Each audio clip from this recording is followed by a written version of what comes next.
प्रायें या परिभाषाएं पर चर्चा करेंगे। आप देखेंगे इस संदर्भ में पहला नाम प्लेटो का प्राप्त होता है। ये प्लेटो क्लासिकल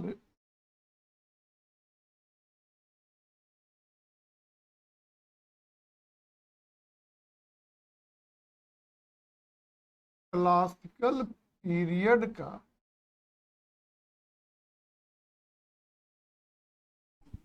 यूनानी विचारक था। इसके द्वारा रिपब्लिक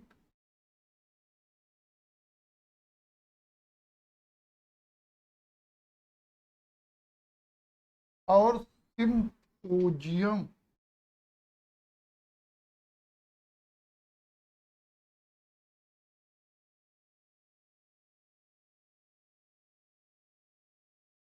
ये दो महत्वपूर्ण पुस्तकें लिखी गई हैं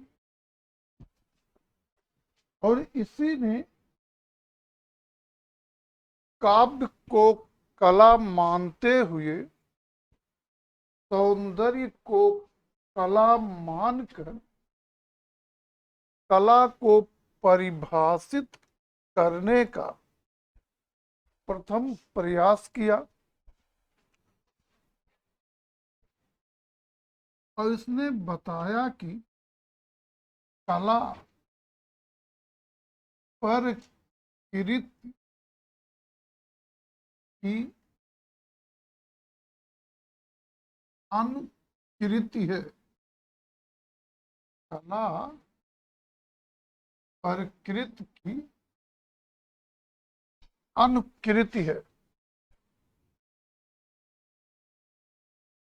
इस तरह प्लेटो के अनुसार कला क्या है?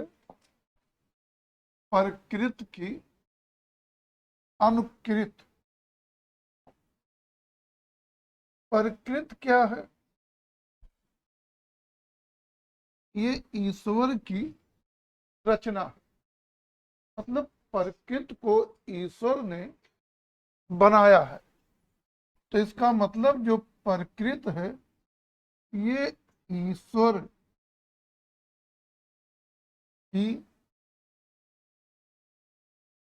अनुकृति है।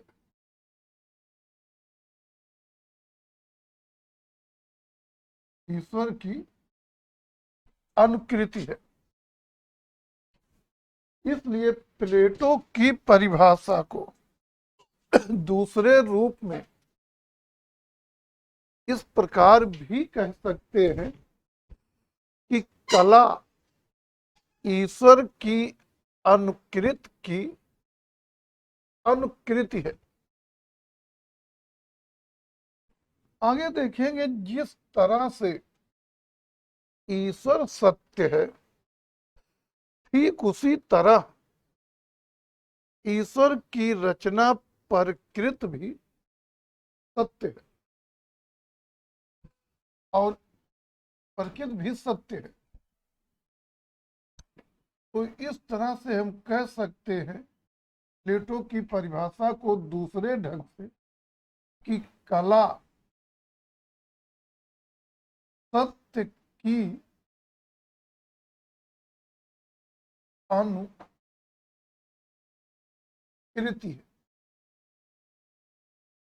यहाँ थोड़ा सा दिक्कत आ जाती है। कला सत्य की अनुकृति है तो यहाँ सत्य जो है इसका आशय प्रकृति से लिया जाता है।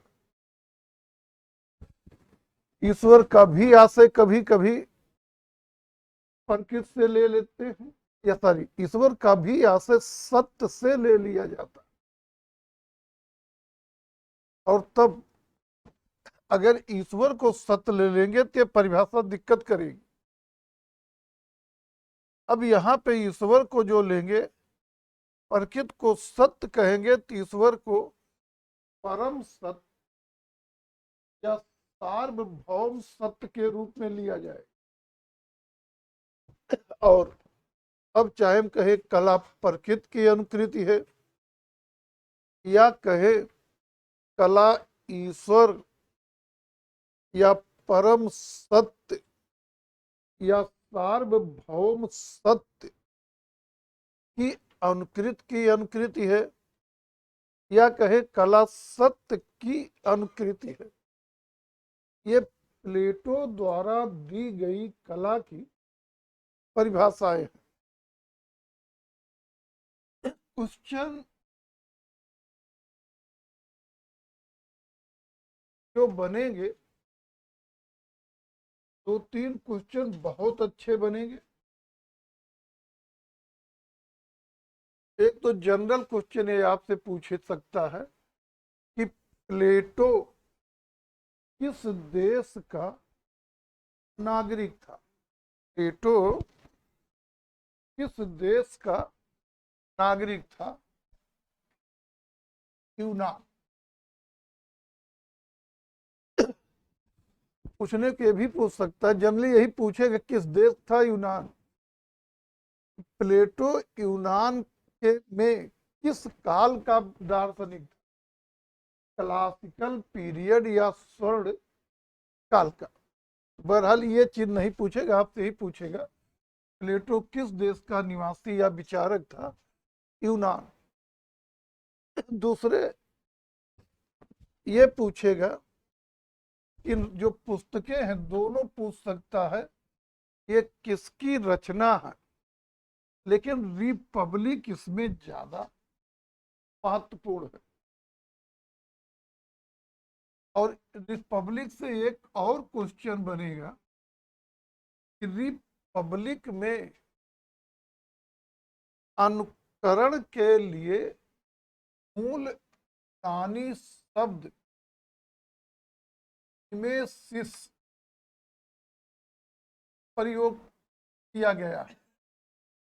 ये क्वेश्चन भी बहुत महत्वपूर्ण बनेगा कि प्लेटो के रिपब्लिक में अनुकरण के लिए मूल यूनानी शब्द कौन प्रयुक्त हुआ है।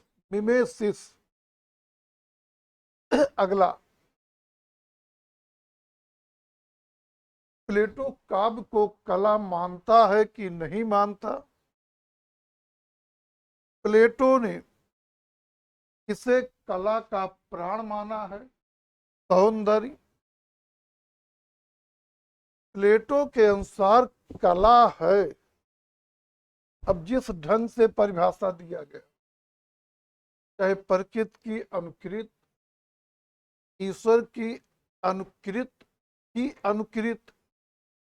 अब ईश्वर स्वयं में परम सत्य, सार्वभौम सत्य आदि है, तो उसी दूसरे ढंग से कह सकते कला परम सत्य की अनुकृति है, या सार्वभौम सत्य की अनुकृति है, या सत्य की अनुकृति है।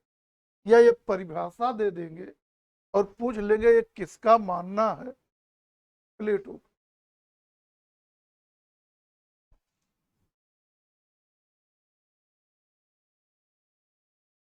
अब हम लोग देखेंगे अरस्तु।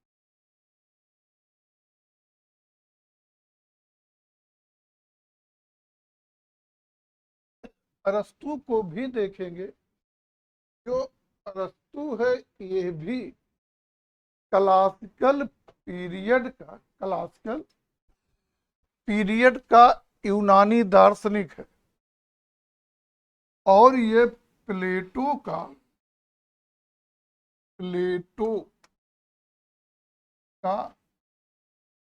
शिष्य था।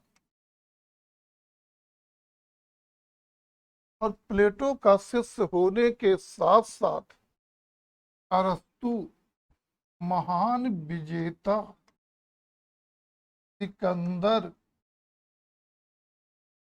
का गुरु और प्रधान मंत्री था। अरस्तु के द्वारा भाषण शास्त्र भाषण शास्त्र पॉलिटिक्स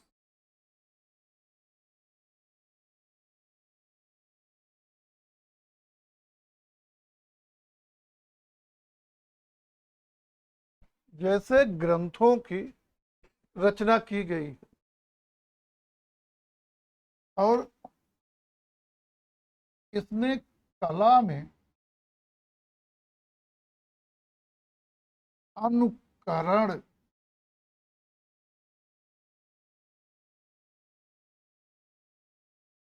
का सिद्धांत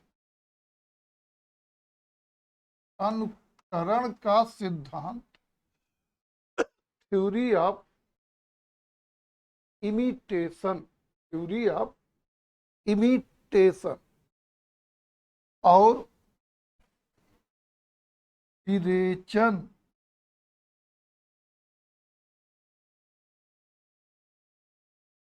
का सिद्धांत थ्योरी ऑफ कैटार कैथारसिस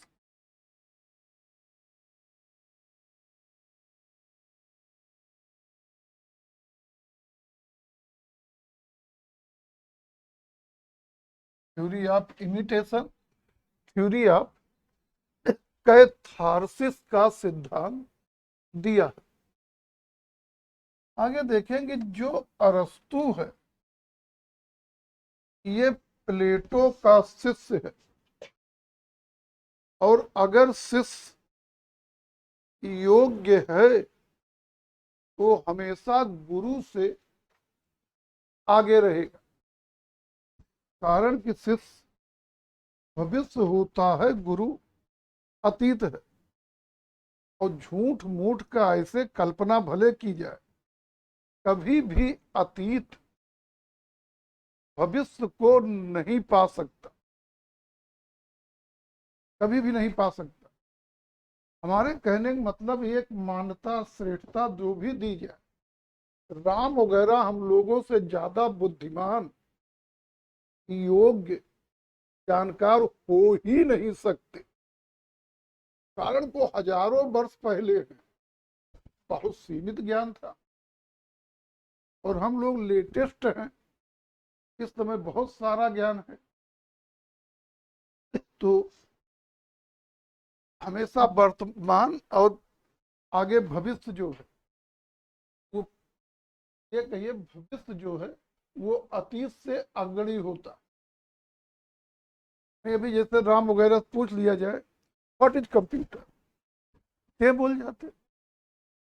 आज का केजी बच्चा होगा तो फट से कंप्यूटर ये इलेक्ट्रॉनिक डिवाइस, तो जाहिर है कि वो वर्तमान है, वो सब अतीत है और इसलिए उतना योग्य हो ही नहीं सकते।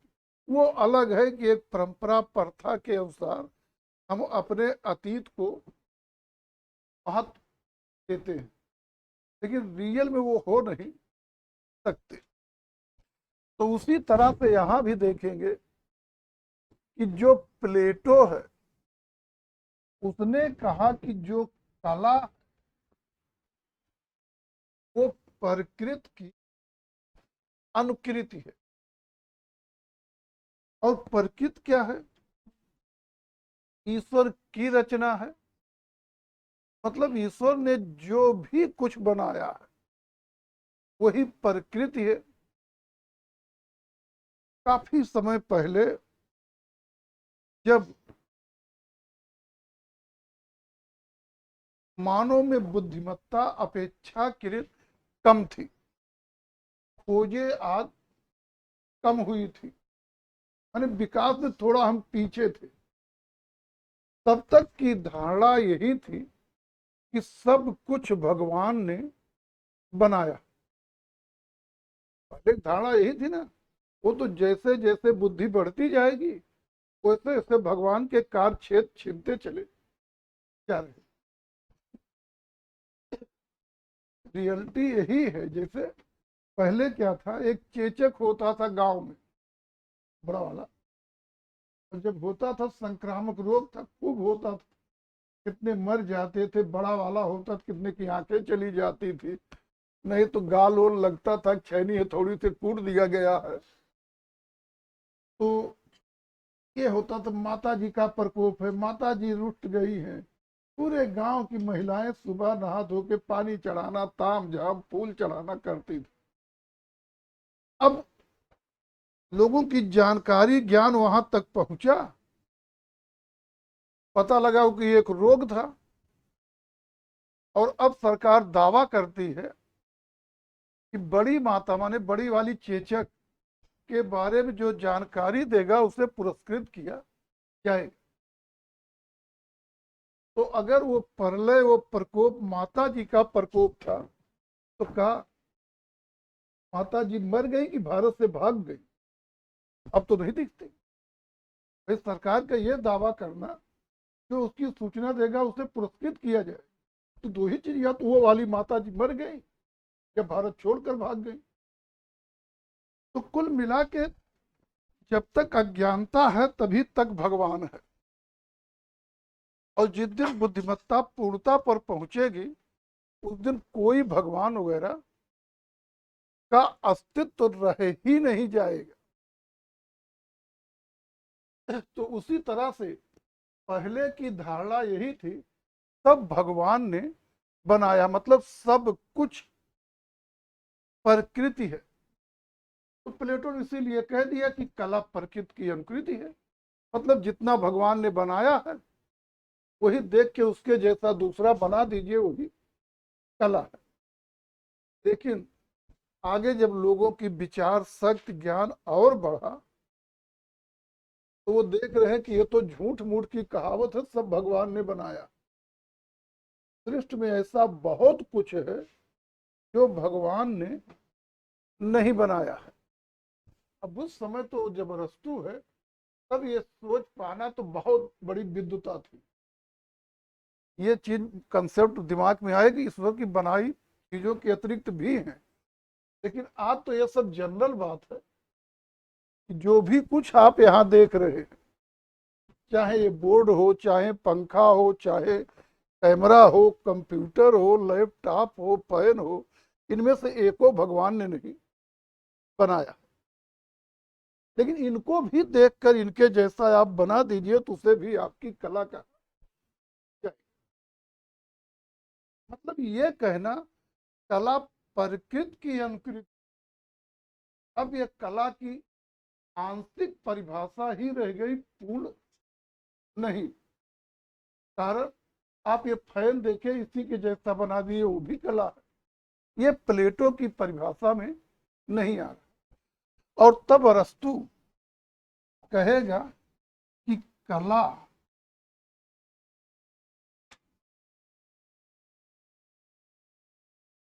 अनुकृति है, कला अनुकृति है, या कला अनुकरण है।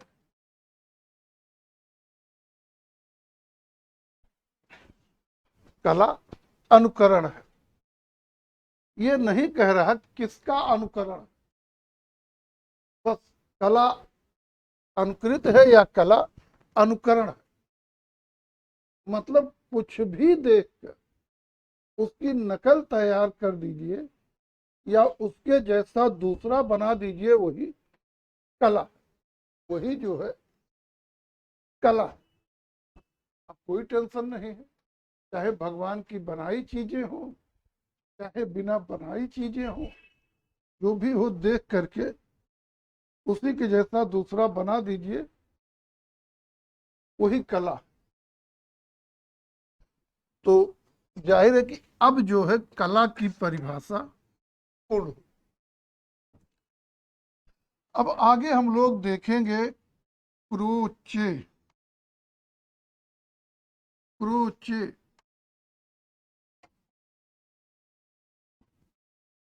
भगवान के बारे में सुन के हमारा जो विचार, कुछ लोग दुखित हो जाते हैं। ये मान के चलिए आप लोग कि आपका भगवान आपके हित में एक पैसे कुछ नहीं करेगा। जो भी करेंगे आप खुद ही करेंगे। अगर आप प्रयत्नशील रहेंगे, निरंतर किसी क्षेत्र में जरूर नहीं पढ़ाई, प्रयासरत रहेंगे, परिश्रम करेंगे तो सफल होंगे। पूजा पाठ तक आज तक किसी की सफलता नहीं हुई, कोई नहीं सफल हुआ होगा। हाँ, इस दृश्य से हो सकता है कि जो पूजा पाठ को अपना व्यवसाय व्यापार बना ले, वो तो हमेशा सफल रहे। लेकिन पूजा पाठ करने वाला जो अपने कल्याण हेतु अपेक्षा कर रहा, उससे कभी कल्याण नहीं होगा जब तक खुद ही प्रयास नहीं करेंगे, परिश्रम नहीं करेंगे।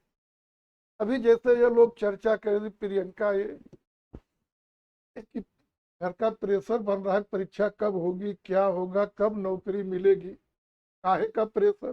घर पे ये लोग जवाब नहीं दे पाते, बस डांट देना चाहिए सीधे। कौन सा प्रेशर? दो ही तरह का उत्तर हो सकता है। क्यों नहीं मिल रही है? तो परीक्षा नहीं हो रही है। परीक्षा के लिए उत्तरदायी कौन है? सरकार है। अब आपका परिवार या तो सपा को दिया होगा, या बसपा को दिया होगा, या भाजपा को दिया होगा। भाजपा को दिया हो तो पहले डांट दीजिए। सरकार बनाए पहले आप परीक्षा करवाए ना, कहिए। वोट तो आपने दिया है ना, तो जा करके कहिए परीक्षा कराए। तब देखिए परीक्षा नहीं होगी, नौकरी के हाथ पा जाएंगे। अभी लगे समय, 10-5 साल जब भी वैकेंसी आएगी तब होगा।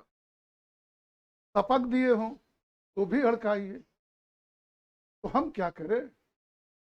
वोट तो दिए, सरकार बना पाए, जब आपकी सरकारें नहीं, कोई सुनता नहीं, तो हम क्या करें? जब सपा बसपा को दिए होते, उनकी बनती, और अगर परीक्षा होती तब हम होते। तो हम परीक्षा करवाने के लिए थोड़े जिम्मेदार है, हमारे बस की बात थोड़े चयन बोर्ड परीक्षा करवाए। ये जनता और सरकार के बस की बात है।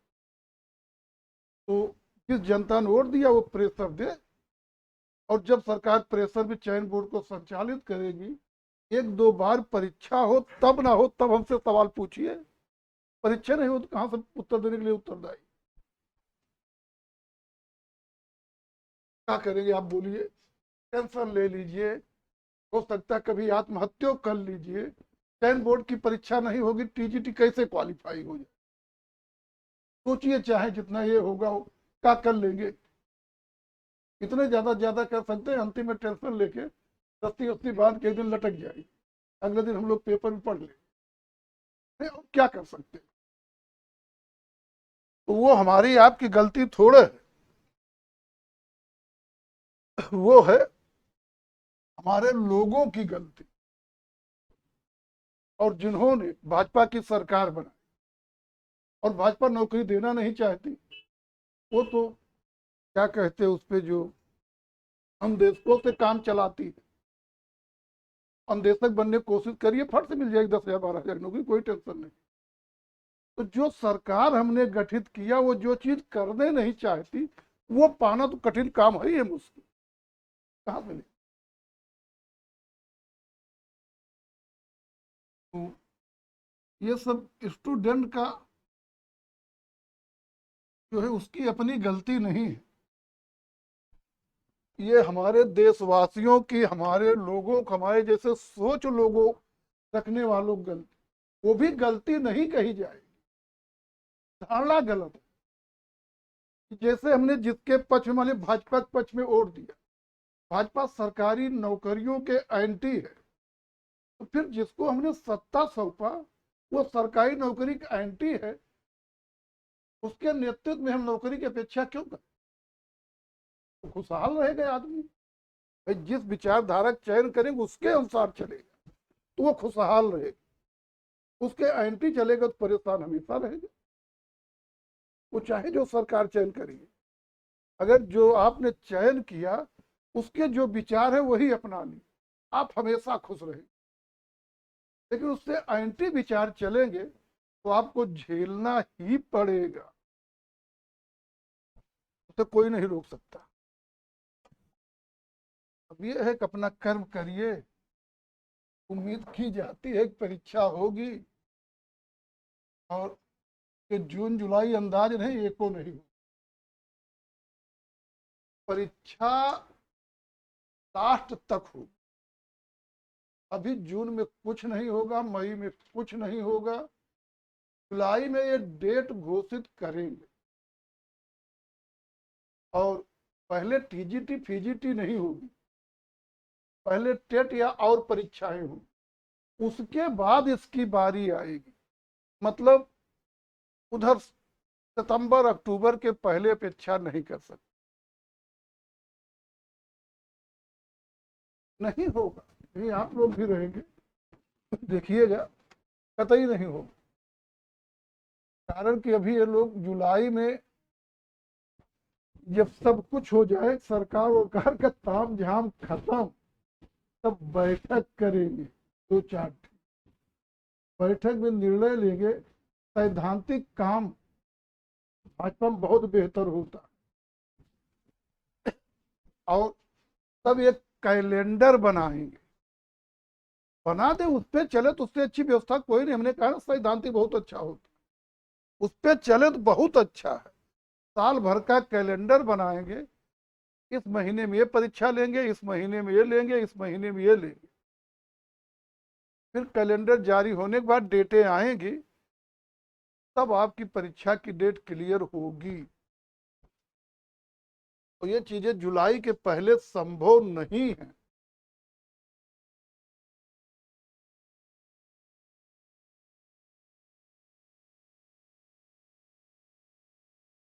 आप रहे यूट्यूब वाले 2 साल से परीक्षा, हम शुरू से बता रहे परीक्षा परीक्षा नहीं होगी, तब तक जब तक हम बैच पढ़ाते रहे, नहीं होगी बेटा, कुछ भी हो जाए।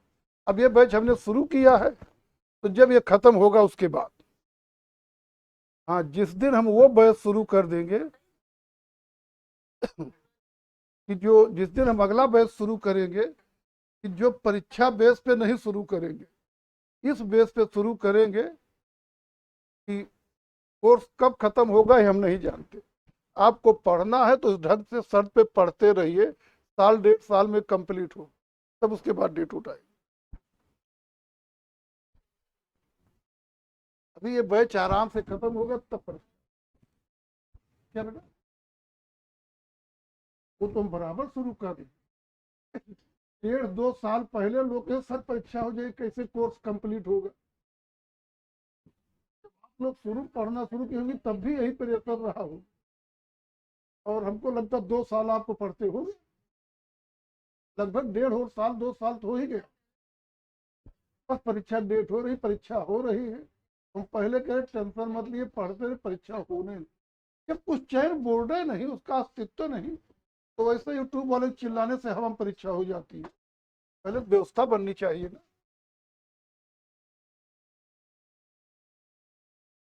क्रोचे देख लीजिए, क्रोचे जो है ये इटली का, इटालियन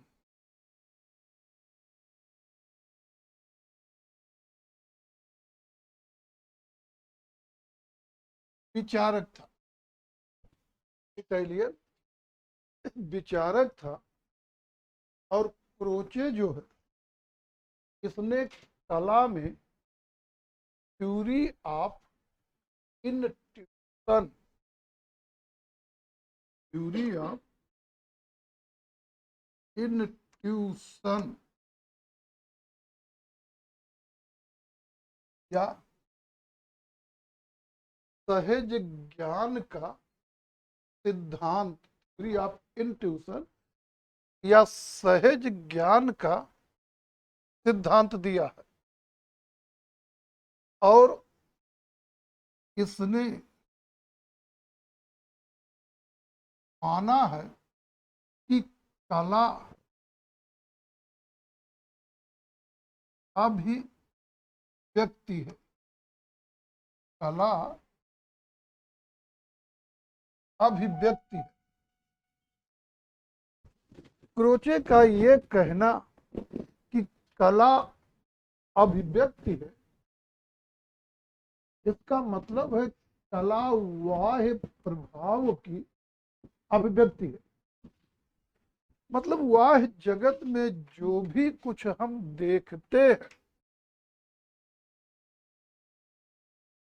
जो देखते हैं, और अगर वो हमको पसंद आया, उसके सारे भाव अपने अंदर आत्मसात कर लेते हैं। कहने का मतलब जो देखते हैं उसका एक प्रतिरूप अपने मन मस्तिष्क में बैठा लेते हैं। लेकिन कला की भाषा हम कहेंगे, वह जगत में जो भी कुछ देखते हैं उनमें से जो हमें पसंद आएगा, चाहे उसको हम ध्यान से या थोड़ा टाइम देकर देखेंगे, और उसके सारे भाव अपने अंदर आत्मसात कर लेंगे, और फिर इन्हीं भावों को हम व्यक्त कर दें तो वही निर्मित हो जाए। तो ही कला कह रहा है, कला अभिव्यक्ति है। मतलब कला बाह्य प्रभाव की अभिव्यक्ति है। मतलब बाह्य जगत से जो भाव हम आत्मसात करते हैं उन्हीं को व्यक्त कर देना कला। साथ ही जानेंगे इसकी एक बहुत महत्वपूर्ण पुस्तक है, रोचे की एक बहुत महत्वपूर्ण पुस्तक है, एस्थेटिक्स।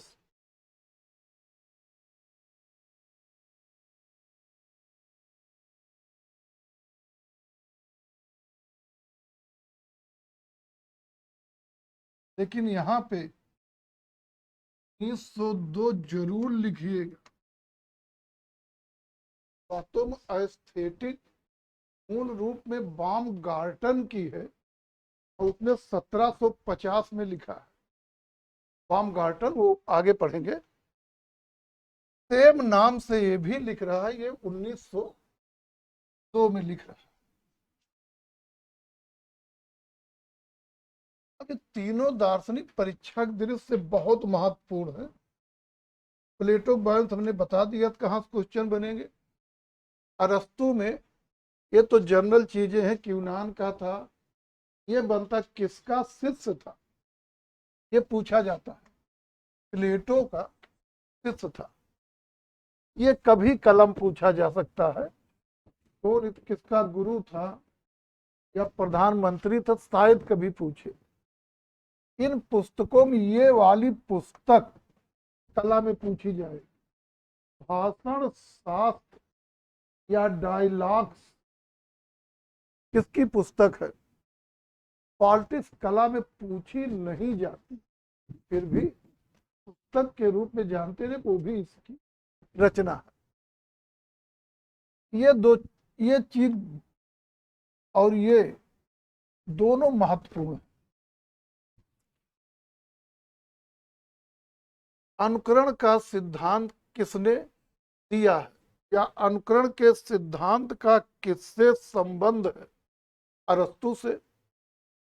और वही चीज इंग्लिश में फिर पूछ लेंगे, थ्योरी ऑफ इमिटेशन का सिद्धांत किसका है। अरस्तु का। और इसका भी हिंदी इंग्लिश दोनों पूछ सकते हैं।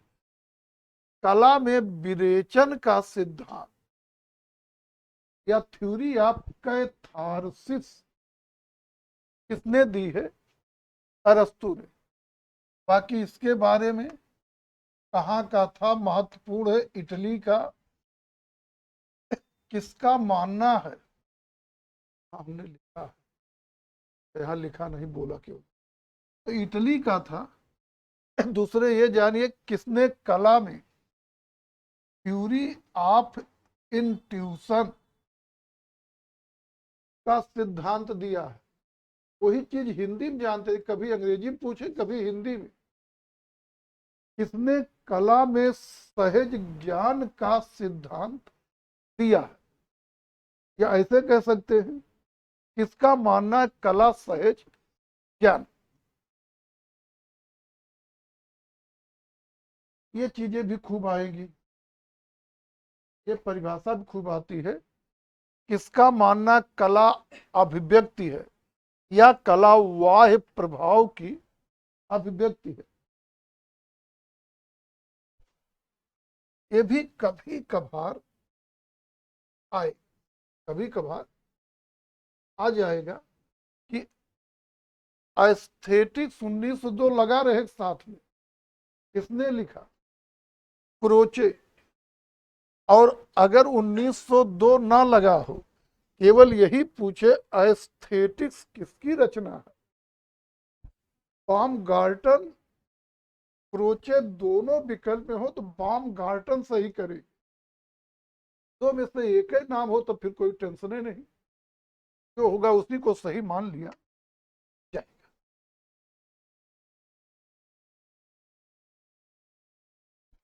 रविंद्रनाथ टैगोर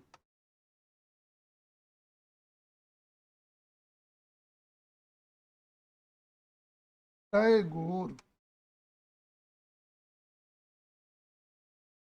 परिचित होंगे, और इनके बारे में हम लोग बहुत डिटेल नहीं देखेंगे, कारण कि इनको आगे हम लोगों को आधुनिक चित्रकार में पढ़ना है, इसलिए यहाँ पर कोई डिटेल जरूरत नहीं है। और बाकी चीजें जान रहे हैं, सब गीतांजलि लिखे हैं, नोबेल पुरस्कार मिला है, ये सब तो जानिए। केवल यहाँ देखेंगे इन्होंने कला को किस ढंग से परिभाषित किया है। और रविन्द्रनाथ टैगोर का मानना है कि कला में मनुष्य अपने गंभीरतम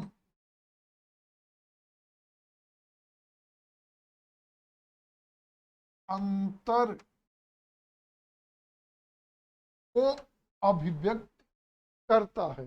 कला में मनुष्य अपने गंभीरतम अंतर को अभिव्यक्त करता है, या कह दीजिए कला में मनुष्य अपने आप को या स्वयं को अभिव्यक्त करता है। मतलब रविन्द्रनाथ टैगोर भी कह रहे हैं कला अभिव्यक्ति है, क्रोचे भी कह रहा है कला अभिव्यक्ति है। लेकिन जब क्रोचे कह रहा है कला अभिव्यक्ति है, तो इसका आशय है कला वाह्य प्रभाव की अभिव्यक्ति है। मतलब वाह्य जगत से जो भाव हम अपने अंदर आत्मसात करते हैं, उनको व्यक्त करने कला। रविन्द्रनाथ टैगोर भी कह रहे कला अभिव्यक्ति है, लेकिन कहीं किसमें मनुष्य स्वयं को व्यक्त करता है या अपने गंभीरतम अंतर को व्यक्त करता है। इसका मतलब है कि हमारे अंदर पहले से जो भाव हैं उन्हीं को व्यक्त कर देना कला है। लेकिन फिर एक समस्या है कि वह प्रभाव में भी ये जरूरी थोड़ा है कि भाव ग्रहण किए व्यक्त कर दी। हो सकता है 10-20 साल पहले आप कुछ देखे हो, आपको बहुत अच्छा लगा हो और उसके भाव ग्रहण किए हो, माने वो आपके मन मस्तिष्क उसकी आंखें तो गहरा हो, आज भी बना दीजिए तो आपकी वो कला है। तो अंतर ये है कि वास्तव में जो पाश्चात्य जगत है, तो कल्चर समझना पड़ेगा तब क्लियर हो। पाश्चात्य जगत में अनुभववाद का बोल वाला, पूर्वी कल्चर मतलब भारत वगैरह में जो है कि यहाँ पर वहाँ अनुभववाद है, और अपने यहाँ जो है शब्द आता है, उसको क्या कहें,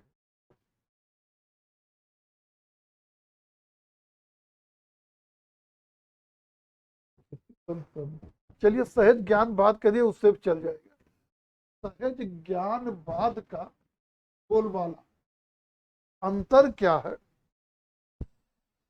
कि अनुभववाद मानता है कि जब बच्चा पैदा होता है तो उसे कुछ नहीं आता जाता, मतलब उसका मन मस्तिष्क बिल्कुल कोरे कागज की भांति होता है। और जब वो वाह जगत के संपर्क में आता है, संपर्क में आएगा, तो जैसे जैसे वो वाह जगत के संपर्क में आता है, वैसे वैसे वो सीखता जाता है, या कहिए उसका ज्ञान बढ़ता जाता है। जैसे छोटा बच्चा है, पैदा हुआ, तो आग जलाती है, कष्ट देती, उसको कुछ नहीं पता। जिस दिन दीपक ऊपक पकड़ा या आग वोग में उंगली पड़ी, जला, उसी दिन से वो जान जाएगा, उसका ज्ञान बढ़ जाएगा, इसको नहीं टच करना, ये जलाती है, कष्ट देती है। तो इसी क्रम में जैसे वो संसार के समझ छाएगा, उसका अनुभव बढ़ेगा, उसका ज्ञान बढ़ता जाएगा। ये मानता अनुभववाद, जो सहज ज्ञानवाद का विचार है, वो अपने यहाँ चलन में है और पूर्वी कल्चर जनरली है कि जब बच्चा पैदा होता है, उसी समय ईश्वर उसका समस्त ज्ञान है, उसके कोटे का जितना ज्ञान है, सब ठूस ठूस कर उसके मस्तिष्क में भर देता है, और आगे वो कुछ भी नया नहीं सीखता। समय के अनुसार वही सीखता है जो पहले से भगवान ने उसके मन मस्तिष्क में भरा। मतलब जैसे गुलाब का फूल आप बना रहे, तो क्रोचे के अनुसार आपने कहीं प्रकृति में गुलाब का फूल देखा होगा, चाहे जब देखे, और उसका रूप रंग पसंद आया होगा, आपने उसके भाव आत्मसात कर लिए होंगे। अब जब आप गुलाब का फूल बना रहे हैं, तो वही जो भाव आत्मसात किए थे जिस रूप में, उसको उसी रूप में व्यक्त कर दे रहे हैं, और वो फूल बन जा रहा है। रविन्द्रनाथ टैगोर का जो विचार है, उसके अनुसार ये गुलाब का फूल पैदा होते समय ही माइक्रो रूप में भगवान ने हमारे मस्तिष्क में डाल दिया था। वाह जगत से कुछ नहीं सीख फिक रहे, भगवान ने माइक्रो रूप में हमारे अंदर डाल दिया था, और समय के साथ हम उसी गुलाब के फूल को जो माइक्रो रूप में है, हमने व्यक्त कर दिया, तो वही हमारी कला। यही दोनों कहने में अंतर है, बाकी दोनों अंतर के भाव व्यक्त कर रहे हैं। ऐसा थोड़ा है कि जो वाह प्रभाव वाला है, जो दूसरे भाव वाह भाव व्यक्त कर रहे, भाव तो हमेशा अंदर से ही व्यक्त होगा, लेकिन वो भाव हमारे अंदर आएगा इसके अनुसार वाह जगत को देखकर, और इनके अनुसार ईश्वर के द्वारा। ईश्वर उसी समय कूट कूट के जितना भर पाएगा, जितने कूटा होगा आप लोगों को उतने अच्छा है, कूट कूट के भर रहा है, तो जितने बढ़िया कूट कूट के भरा होगा उतने ज्यादा ज्ञान होगा। आजकल ये सब लिखने कहने की जरूरत नहीं पड़ती। हाँ, तो ये लिखना होता अगर वो प्राचीन साहित्य, ईश्वर सारा ज्ञान कूट के भर देता, ये कहाँ लिखने। ईश्वर जो है हमारे मन मस्तिष्क में एक जो है चिप फिट कर देता है, बस वो जितना भी कूटे उससे ज्यादा ज्ञान उस चिप में आ जाएगा। ये हो गया रविन्द्रनाथ टैगोर, और इनके बारे में जो आगे पढ़ेंगे जब आधुनिक चित्रकार, वहां जानना है। यहाँ इतने केवल जानते रहिए कि रविन्द्रनाथ टैगोर के अनुसार कला में मनुष्य अपने गंभीरतम अंतर को व्यक्त करता, या कला में मनुष्य अपने आप को व्यक्त करता है, इतना ही पर्याप्त है। एक पॉइंट और जानते रहिए कि रविन्द्रनाथ टैगोर के ही अनुसार जो सत्य है, जो सुंदर है, वही कला। दोनों इनके जानते रहिए कि कला में मनुष्य अपने गंभीरतम अंतर को व्यक्त करता है, या जो सत्य है, जो सुंदर है, वही कला। एक विचारक है टॉलस्टॉय। टॉलस्टॉय रसियन है,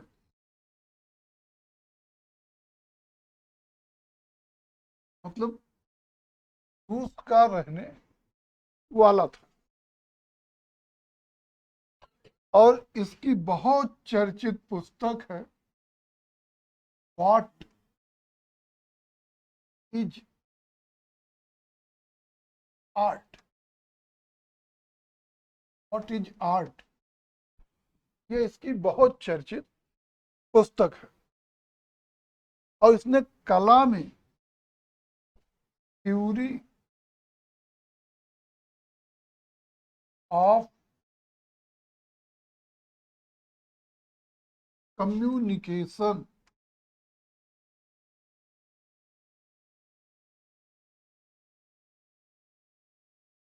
कम्युनिकेशन या इसी को कहिए हिंदी में संप्रेषण का सिद्धांत दिया। थ्योरी ऑफ कम्युनिकेशन या संप्रेषण का सिद्धांत दिया। इसके अनुसार अपने भावों को रंग, रूप, रेखा या क्रिया, रंग, रूप, रेखा या क्रिया के द्वारा इस प्रकार से व्यक्त करना कि उसे देखने या सुनने में वही भाव उत्पन्न हो जावे, कला। क्लियर हुआ? अपने भावों को रंग, रूप, रेखा अथवा क्रिया के द्वारा इस प्रकार व्यक्त करना कि उसे देखने या सुनने में वही भाव उत्पन्न हो जाए, कला। अब इसमें ध्यान देंगे कि भाव को अपने आप को व्यक्त करना है। व्यक्त कैसे भी करे, रंग, रूप, रेखा से, क्रिया में सब आ जाएगा। नाच के, गा के, इशारा करके, रो के, जैसे भी व्यक्त करे कि जो है वही भाव उत्पन्न हो जाए। मतलब जो उसके मूल को देखने पर उत्पन्न हुआ था वही भाव अगर उत्पन्न हो जाए तो वो कला। और मूल भाव से उसकी जितनी समानता होगी वो उतनी ही श्रेष्ठ कला होगी। जैसे कलाकार ने किसी प्राकृतिक गुलाब के फूल को देखा, और कलाकार वगैरह फ्री होते, उनके पास टाइम वगैरह टेंशन नहीं होता। अगर टाइम वगैरह का टेंशन है तो सही कलाकार हो ही नहीं सकता। जितने देखेंगे इस तरह के महान टाइप के होंगे, सबकी अलग अलग कहानी होगी। जैसे अपने ये कौन थे फिलासफी वाले, ये बड़े विचारे थे, क्या नाम था, सिटी वाले, नाम नहीं ध्यान में आ रहा। फिलासफी बहुत बड़े जानकार थे, उनकी कई कहानियां पता लगेगा। श्रीमती जी को लेके कपड़ा खरीदवाने गए चौक, पैसा देते समय पर्से भूल गए। और फिर नहीं, उनके क्या नाम था याद नहीं आ रहा। और फिर जो है अब पैसा नहीं लिए तो उस समय स्कूटी थी, वही स्कूटर जो था, तो मुश्किल वहां बैठा के दुकान पे, अच्छा बैठो, हम कपड़ा वपड़ा लेके हम घर से आते हैं पैसा लेके। खैर आए, पता नहीं दिमाग में क्या चल रहा है, तो पैसा लेने की जगह कोई सिद्धांत वगैरह सोचे, लाओ किताब में देख ले, अब ये सिद्धांत है, देख रहे वहां 8 बजा, 8:30 बजा, दुकान बंद होने वाली। और अंतिम में वो सारा सामान छोड़ के, थोड़ा चर्चित आदमी थे वो दुकानदार भी, भले सब कटा के निकलवा को कि फिर आए कल ले जाएंगे। तो आके जब कमरे पहुंचे थे, वही कमरे में किताब लेके टहल रहे हैं, और बाकी पारा हाई रहेगा ही। क्या कर रहे, अरे वो तो ध्यान से उतर गया। नहीं तो जो बड़े विचारक होते हैं, वो वास्तव में जो भी काम कर रहे हैं उसमें इतना लीन हो जाते हैं कि उससे अलग कुछ उनके मन मस्तिष्क में आता ही नहीं, इसलिए सब कुछ भूल जाते हैं। तो उसी तरह जब श्रेष्ठ कलाकार भी होगा, तो उसके लिए टाइम वगैरह प्रतिबंध नहीं है। वो पता लगे किसी काम के लिए निकला है, कहीं कोई सुंदर चीज अलग मिल गई, तो ये भी हो सकता है को लौटबे न करे, वहीं खड़े होके उसी को देखता ही रहे। अगले को पागल लगेगा, अगला आदमी देखे कहे काई पागल है, पता ही दिन भर खड़ा होके देख, लेकिन वास्तव में वही सही मामले में कलाकार है, और वो उसको पसंद आया। और जब तक उसको समझ नहीं पा रहा तब तक वहीं खड़ा रहेगा, भले शाम को सब्जी न बने, वो अलग चीज है। तो वही कह रहे, बताना चाहे, इसको ध्यान समझिएगा कि जैसे गुलाब का फूल है, तो जब कलाकार ने इसको देखा, उसका रूप रंग, साथ ही उसकी भीनी भीनी खुशबू, ये सब उसको पसंद आई, उसको पसंद आई। और फिर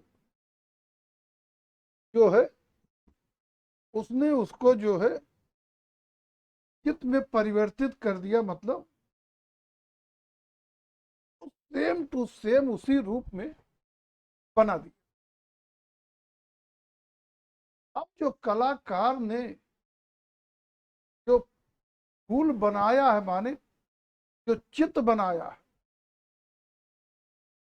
अब उसको आप देखें, और आप इसके पहले वो गुलाब का फूल देख चुके थे, मान लीजिए कंपनी बाग में वो फूल था, आप वो वाला फूल पहले देखे तो कुछ विशेष था, और फिर जब चित्रकार उसी का चित्र बनाया, तो आपने चित्र को देखा और कहा अरे ये तो वही वाला फूल लग रहा जो कंपनी बाग में हम लोग देखे थे।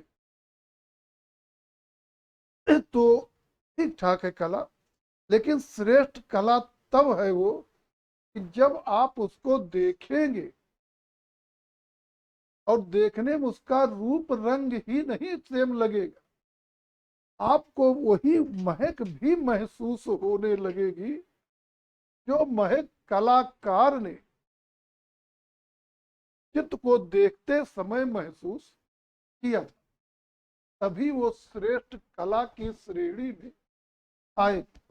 मतलब जो गुलाब का फूल आप बना रहे हैं, उसे देखने पे कोई पहले देखा हो न देखा हो, देखने वाला अगर वही चीजें अनुभव करे, मतलब जो कलाकार बनाते समय अनुभव किया था, मतलब रंग रूप तो उसके जैसा बिल्कुल हो ही, उसी तरह की खुशबू वगैरह भी आने लगे, तभी वो श्रेष्ठ कला माना जाए। क्या निधि,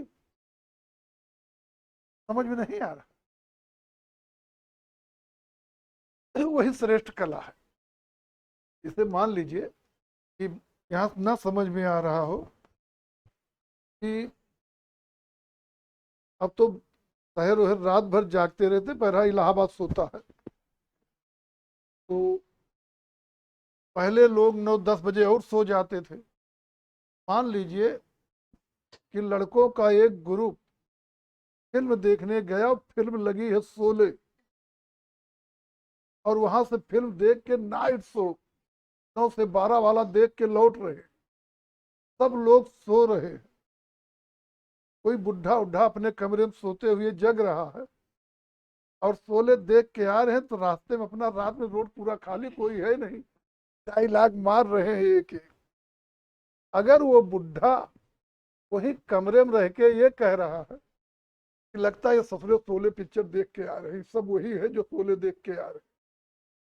तो इसका मतलब जो लड़का डायलॉग बोल रहा है उसके डायलॉग में और उस फिल्म में बोले गए डायलॉग में समानता।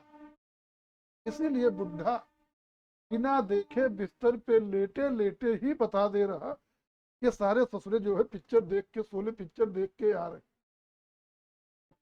तो अब लड़का जो डायलॉग बोल रहा मतलब वो श्रेष्ठ कला का प्रदर्शन कर रहा, इसीलिए अगला बिना देखे ही जान गया कि ये यही काम करके आ रहा। तो इसी तरह से जो गुलाब का फूल कागज पे बना में चित्र बन रहा, उसका रंग रूप तो मूल गुलाब जैसा हो और उससे खुशबू भी वैसी ही आए, तब वो श्रेष्ठ कला मानी जाएगी। और वो सब जो आप लोग पढ़े उढ़े हैं बचपन, वो सब झूठ है। गुलाब के फूल से खुशबू नहीं आ सकती, आएगी। सॉरी, कागज के फूल, ये पढ़े होंगे, कागज के फूल से खुशबू नहीं आ सकती।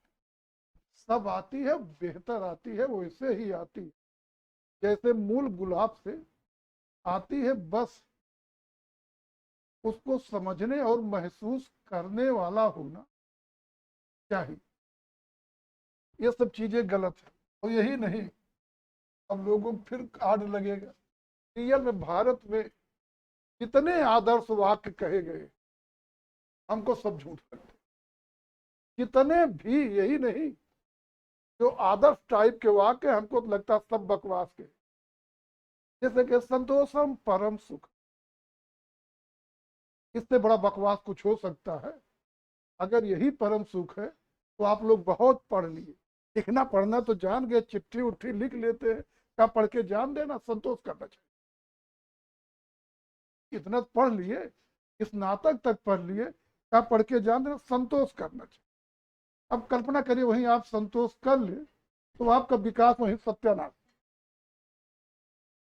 तो संतोषम परम सुखम नहीं, संतोषम परम दुखम।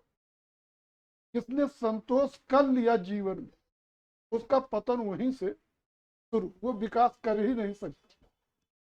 तो इसलिए ये सब कथन जो कहे गए हैं बकवास पूर्ण है।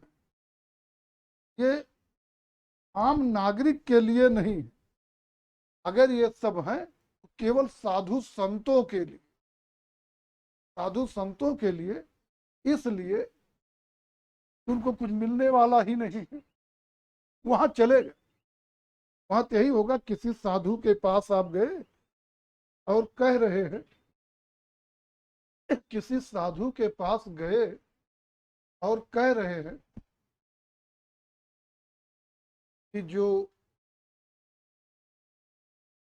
मैंने किसी गुरु बनाए, अब वो तो यही शिक्षा देगा कि बच्चा भगवान की पूजा पाठ करो, अच्छे अच्छे कर्म करो, मोक्ष मिलेगा। 4 6 10 साल करे बेचारा, फिर कहे तो बाबा मोक्ष कब मिलेगा, उसका मिले। फिर 4 6 साल पूछा, संतोष करो बेटा मिलेगा। और बाकी संतोष करते करते जिस दिन मर गया, कहेंगे उसको मिल गया। अब उसके बाद कोई पूछने थोड़े जा रहे किसी ने देखा थोड़ा है, आज तक किसी को मोक्ष जीते जी मिला? तो उस कल्चर में ये कहता संतोषम परम सुखम, करते रहिए, संतोष करिए, मिलेगा। भगवान में आस्था बनाए रहिए, आपकी मनोकामना पूरी होगी। लेकिन कब? मरने के बाद, अगले जन्म, इस जन्म में नहीं। वहां संतोषम परम सुखम सही, आम जीवन में नहीं। तो वही कह रहा है कि जो हम भाव व्यक्त करें उसमें, माने जो हम कला निर्माण करें उसमें वही भाव व्यक्त हो जाए, कला है। मतलब जो उसको मूल को देखते समय कलाकार के मन में भाव उत्पन्न हुए थे, सेम वही भाव उत्पन्न हो जाए तो वही कला। और ये सारी चीजें जानते रहिए, कहाँ का था, रूस का था। व्हाट इज आर्ट, किसने लिखी है? थ्योरी ऑफ कम्युनिकेशन या संप्रेषण का सिद्धांत किसके द्वारा लिखी गई, मैंने किसने दिया है? थ्योरी ऑफ कम्युनिकेशन या संप्रेषण का सिद्धांत किसका है या किसने दिया है? Charles time, John Ruskin,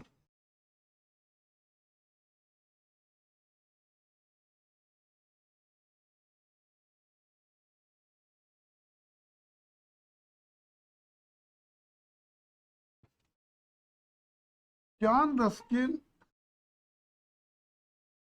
English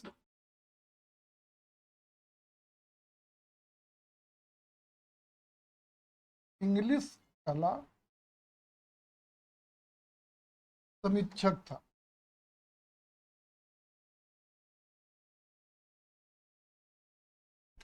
John Ruskin जो है ये इंग्लिश कला समीक्षक था, मतलब इंग्लैंड का रहने वाला कला समीक्षक था। इसके अनुसार प्रत्येक महान कला ईश्वरीकृत के प्रति मानव के आह्लाद की अभिव्यक्ति है। प्रत्येक महान कला ईश्वरीकृत के प्रति मानव के आह्लाद की अभिव्यक्ति है।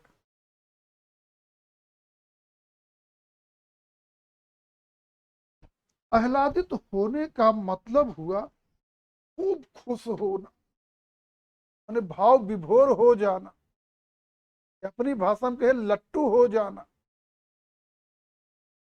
और जब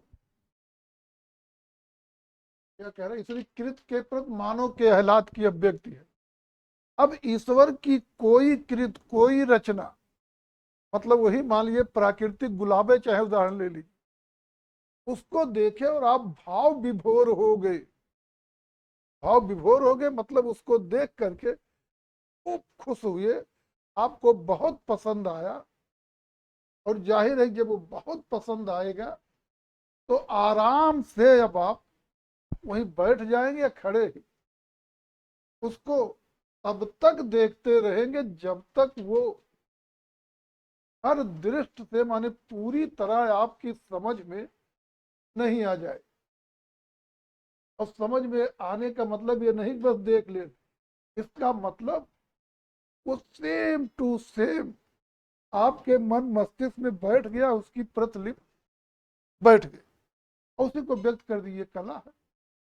तो इसका कहने के ही मतलब है कि प्रत्येक महान कला ईश्वरीकृत के प्रति मानव के आह्लाद की अभिव्यक्ति है।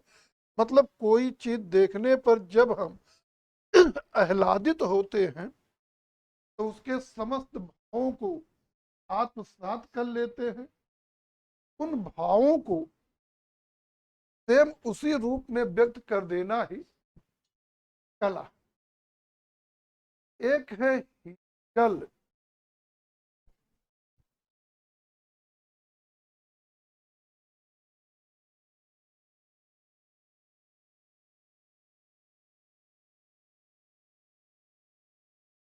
एक है हिगल,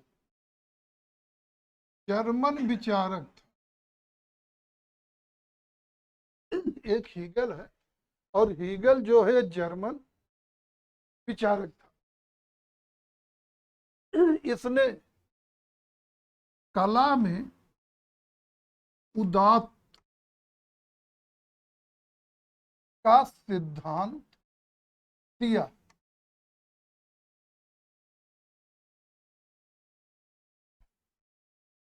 इसके अनुसार कला आदि भौतिक सत्ता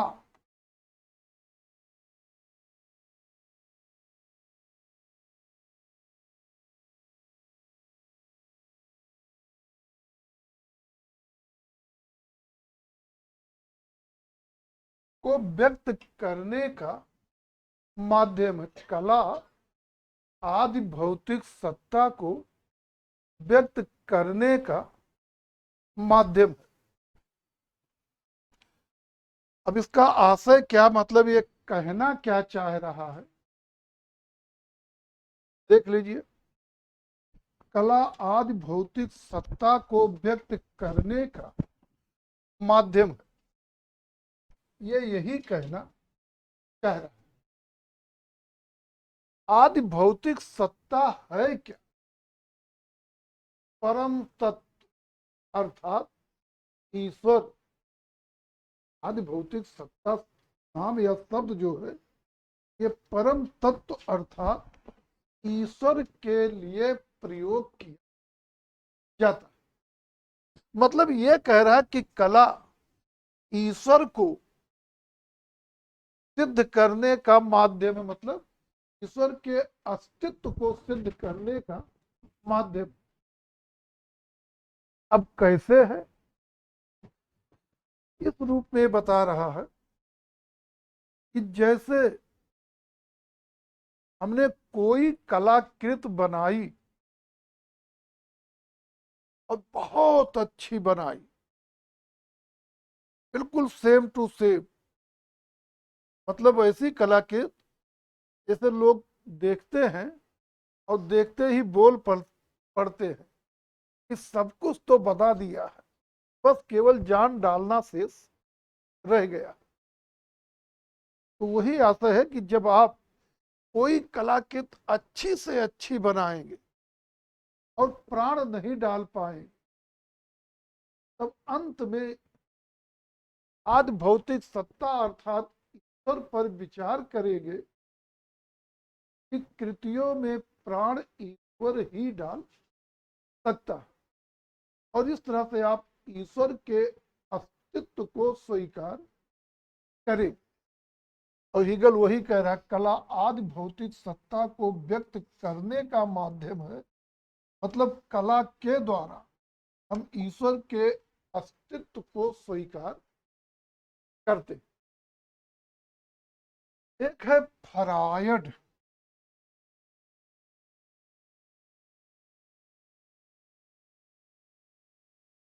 ये तीनों पॉइंट याद करिए। कहा था जर्मनी का उदात्त का सिद्धांत इसका है और किसका मानना कला आदि भौतिक सत्ता को व्यक्त करने का माध्यम है।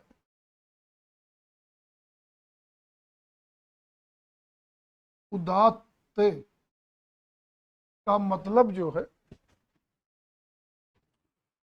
मीनिंग देख लीजिएगा अपने नेट पे, उसे उदारता से आप, उदारता से ही उसका आप रहे, बाकी मीनिंग देख लीजिएगा। फरायड ये ऑस्ट्रिया का रहने वाला मनु वैज्ञानिक था। ऑस्ट्रिया का रहने वाला मनो वैज्ञानिक था। इसके अनुसार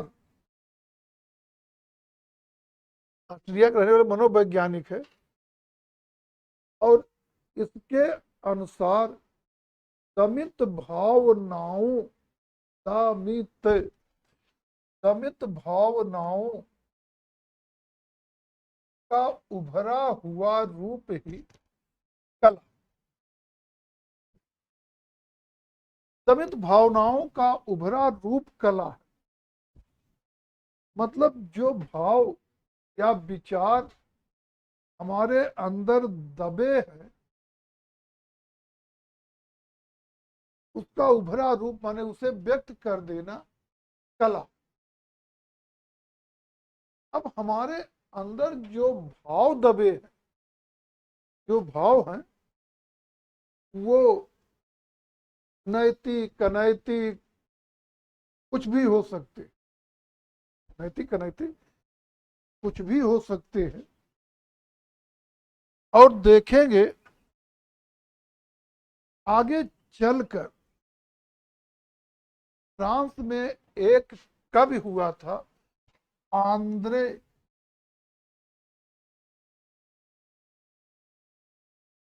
ब्रेंतो। आंद्रे ब्रेंतो। और आंद्रे ब्रेंतो इस फ्रायड से प्रेरित होकर अति यथार्थवाद का परिवर्तन किया, जिसमें नैतिकताओं आदि की प्रवाह किए बिना कला निर्माण किया जाता है। नैतिकताओं आदि की कोई परवाह नहीं की जाती, कला निर्माण किया जाता है। और इस फ्रायड ने स्वप्न का सिद्धांत दिया है। एक तो ये जाने कि फ्रायड किस देश का था, ऑस्ट्रिया। दूसरे फ्रायड क्या था, ये मनोवैज्ञानिक है, विचारक माने दार्शनिक नहीं, केवल मनोवैज्ञानिक है। इसको आप लोग बहुत पढ़े हो, जितने लोग टेट दिए होंगे बिना इसे पढ़े आगे बढ़ ही नहीं सकते। टेट वाले सब पढ़े होंगे। बाल विकास पुरस्कार में जो है, बाल विकास में इसका सबसे प्रमुख सिद्धांत इसी का। तो जो है ऑस्ट्रेलिया का रहने वाला मनोवैज्ञानिक है। आगे परिभाषा जानते रहिए। इसका मानना कला दमित भावनाओं का उभरा रूप है। ये भी किसने स्वप्न का सिद्धांत दिया। ये सब वास्तव कला वाला से नहीं मतलब है, ये सब इसका मनोविज्ञान से है, लेकिन कला रिलेटेड हो जाता है, इसलिए पूछा जा सकता है। प्लस ये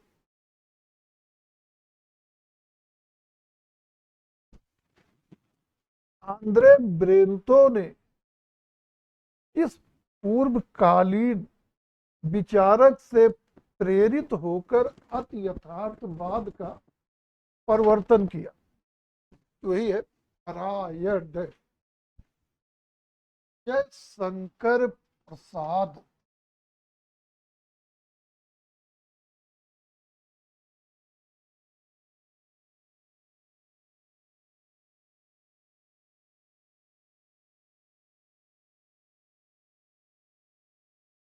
जयशंकर प्रसाद, वही हिंदी वाले जयशंकर प्रसाद हैं, जिन्होंने प्रसिद्ध महाकाव्य कामायनी कामायनी की रचना की है। कामायनी है, कामायनी है, यानी मात्रा नहीं ना, ये कामायनी।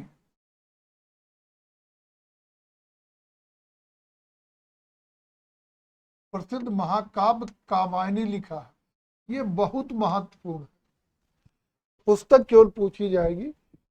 महाकाव्य कामायनी किसकी रचना है? जयशंकर प्रसाद की। जयशंकर प्रसाद के अनुसार ईश्वर की कृतित्व शक्ति का संकुचित रूप जो हमें बोध के लिए प्राप्त होता है, कला। ईश्वर की कृतित्व शक्ति का संकुचित रूप जो हमें बोध के लिए प्राप्त होता है, कला। भाव बढ़िया नहीं क्लियर हो रहे हैं। इसी को दूसरे ढंग से कह सकते हैं कि ईश्वर की कृतित्व शक्ति का मानव द्वारा शारीरिक, मानसिक व कौशल पूर्ण निर्माण, कला। अब तुम्हारी समझ से भाव क्लियर हो गया होगा क्या कहना चाहे। ईश्वर की कृतित्व शक्ति मानी प्रकृति। अब प्रकृति या उसके किसी घटक को आप मन, वचन, कर्म से कुशलता पूर्वक पुनर्निर्मित कर दीजिए, वही आपकी कला। तो जयशंकर प्रसाद के अनुसार ईश्वर की कृतित्व शक्ति का शारीरिक, मानसिक व कौशल पूर्ण निर्माण, कला। आगे एक आपके मैं दो चीज जानी, एक ये पुस्तक ज्यादा महत्वपूर्ण यही है, दूसरे इनकी परिभाषा।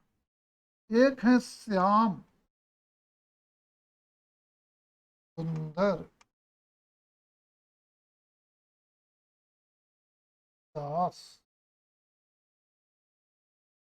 श्याम सुंदर दास, ये भी वही हिंदी वाले हैं। इनका मानना है कि जिस गुण या कौशल के कारण किसी भी वस्तु में उपयोगी गुण और सुंदरता आ जाती है, वही कला। इस गुण या कौशल के कारण किसी भी वस्तु में उपयोगी गुण और सुंदरता आ जाती है, वही कला।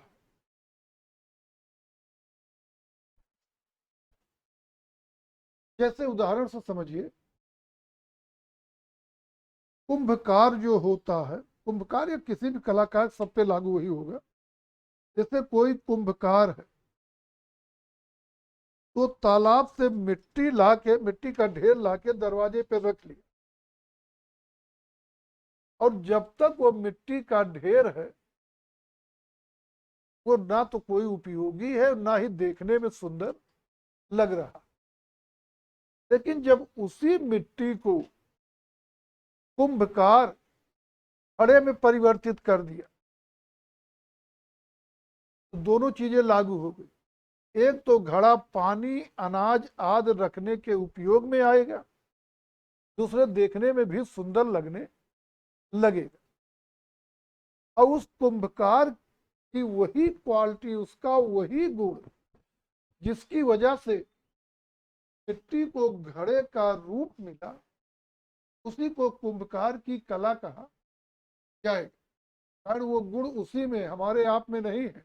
हम लोग कितनों कोशिश करेंगे तो बर्तन माने घड़ा नहीं बनेगा, लेकिन कुंभकार तो देख के 2 मिनट लगता है, इसे पता नहीं कैसे करता, तुरंत बन जाता। बहरहाल उसके पहले बहुत मेहनत करता है। तो वही कह रहे, जिस गुण या कौशल के कारण किसी भी वस्तु में उपयोगी गुण और सुंदरता आ जाती है, वही कला। और बस इसी पे रोक दीजिए आज, इससे आगे हम लोग देखें। कोई टर्म कहीं किसी को कुछ भी समझ में ना आया हो तो उस पर फिर से हम लोग थोड़ी बहुत चर्चा कर लें।